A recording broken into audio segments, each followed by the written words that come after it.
तपाईको जीवनमा सबै कुरा ठीक हुँदा पनि किन कहिलेकाहीँ मन खाली लाग्छ? किन यस्तो लाग्छ कि केही कमी छ, तर के हो थाहा हुँदैन? आजको यो कथा तपाईको जीवन बदल्न सक्छ। हामी सबै खुशी खोजिरहेका छौं, पैसा कमाउँछौं, सम्बन्ध बनाउँछौं, सपना पछ्याउँछौं, तर पनि राति सुत्नु अघि मनमा एक किसिमको खालीपन हुन्छ। तपाई एक्लै हुनुहुन्न। यो प्रश्न हजारौं वर्ष अघि पनि थियो र यही प्रश्न लिएर एक व्यक्ति बुद्ध कहाँ पुगेका थिए। एक धनी मानिस बुद्धको अगाडि आए।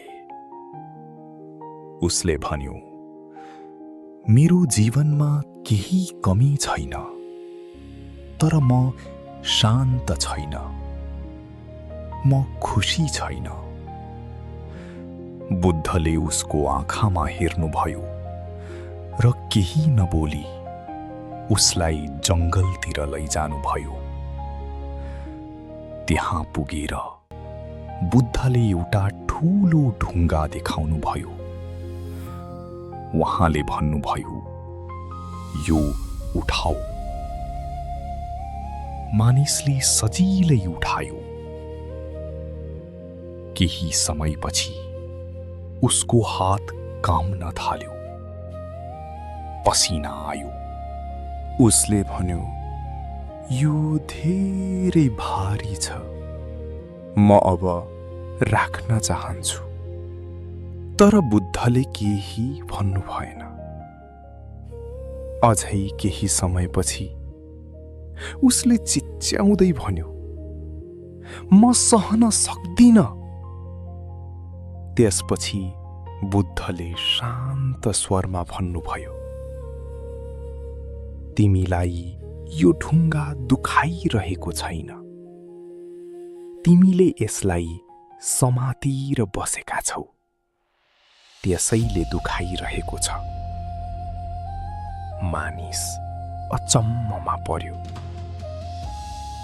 बुद्धले फेरि भन्नुभयो, जसरी तिमीले यो छोड्न सक्छौ, त्यसरी नै तिम्रो दुःख पनि छोड्न सक्छौ। हामी सबै यही गल्ती गर्छौं। हामी पुराना सम्झनाहरू समातेर बस्छौं, गल्तीहरू सम्झन्छौं, अपेक्षाहरू छोड्दैनौं, र त्यसैले हामी आफैलाई दुखाइरहेका हुन्छौं। साँचो कुरा के हो भने दुःख जीवनको हिस्सा हो, तर त्यसलाई समातेर बस्नु हाम्रो रोजाइ हो। आज एउटा निर्णय लिनुहोस्।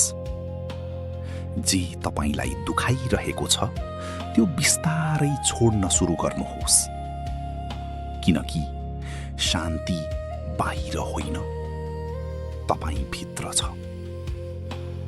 यदि तपाईँ आफ्नो जीवन परिवर्तन गर्न चाहनुहुन्छ भने यो यात्रा आजै सुरु गर्नुहोस्।